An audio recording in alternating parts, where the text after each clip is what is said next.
Birthday গার্লকে দেখাও, birthday গার্লকে দেখাও, ঘুরে নে, বার্থডে গার্লকে দেখাও। বার্থডে গার্ল এখন রেডি হচ্ছে। এমন করবি না, কখন লিপস্টিক এমন করবি, তাহলে যে লিপস্টিকের যে এটা যে ঘাসটা না নষ্ট হয়ে যাবে। তুমি নিয়ে কর, কি করবো?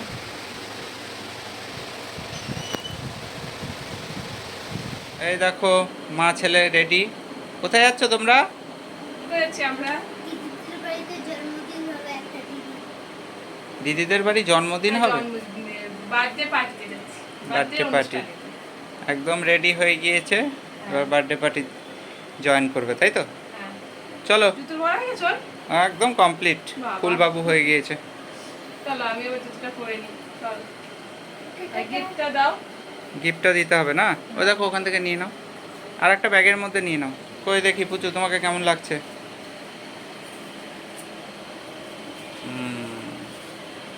গিফট কই? গিফট নিয়ে একদম রেডি মা ছেলে। চলো চলো চলো চলো, নাও চলো। কখন আসবে বাড়ি? চলে আসবো রাত, কখন আসবে? চলে আসবো রাতে। আচ্ছা, আর কেমন লাগছে আমাকে বলো? কেমন লাগছে বলো। ছেলে কমপ্লিমেন্ট দিয়ে দিয়েছে। চলো ঠিক আছে, চলো দেখতে থাকো। তারপরে আমি চলে এসেছি বার্থডে পার্টিতে যাওয়ার জন্য। দেখতে পাচ্ছ তোমরা এরকমভাবে ডেকোরেশন করে রাখা আছে সামনেটা। তারপরে এখানে আসলাম, এসে দেখছি সেজো মামার মেয়ে বললো একটু দিদি একটু লিপস্টিক দিয়ে দে। আর এই দেখো আমাদের বার্থডে গার্ল, আমার মেজো মামি ওকে সাজাচ্ছে, বার্থডে গার্লকে সাজাচ্ছে, রেডি করছে। আর হচ্ছে এই দেখো, এটা হচ্ছে আমার সেজো মামার মেয়ে, সেজো মামার ছোটো মেয়ে, সেজো মামার যমজ মেয়ে, মানে ওরা যমজ বোন। আর একজন আছে তার তিনি রেডি হয়ে গেছেন। আর এই আমাকে বললো দিদি একটু সাজিয়ে লিপস্টিকটা দিয়ে দে, তাই একটু লিপস্টিক দিয়ে সাজিয়ে দিচ্ছিলাম। ওর মোটামুটি সাজ কমপ্লিট। আর এই দেখো মানে সেজো মামার বড়ো মেয়ে, আর ওখানে আমার ছেলে। এই দেখো এটা আমার ছোটো মামির সাজটা জাস্ট দেখো। ঠিক আছে, 4টে মামি, তার মধ্যে বড়ো মামিটা আর নেই। আর এটা মেজো মামি, আর সেজো মামিকেও দেখাচ্ছি। আর এখানে বার্থডে গার্ল সাজছে, কেমন লাগছে বলো বার্থডে গার্লকে? খুব কিউট না?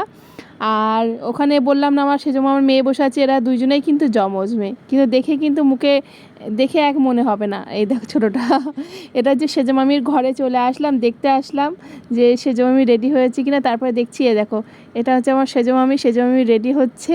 আর আমি ক্যামেরা নিয়ে গেছি বলে হাসছে, জানো তো, মানে ও সবাই একটু কেমন কেমন ফিল করে। আর এই দেখো এখানে হচ্ছে কেক কাটা হবে, বার্থডে গার্ল চলে এসেছে, হ্যাপি বার্থডে লেখা আছে। আর এই চারপাশে সব বাচ্চারাও ছিল, কয়েকটা বাচ্চারা ছিল, আর আমার ছেলে আরও কয়েকটা বাচ্চা ছিল, এই দেখো বসেও রয়েছে তারা। আর এইখানে শুরু হয়ে গেল কেক কাটিং।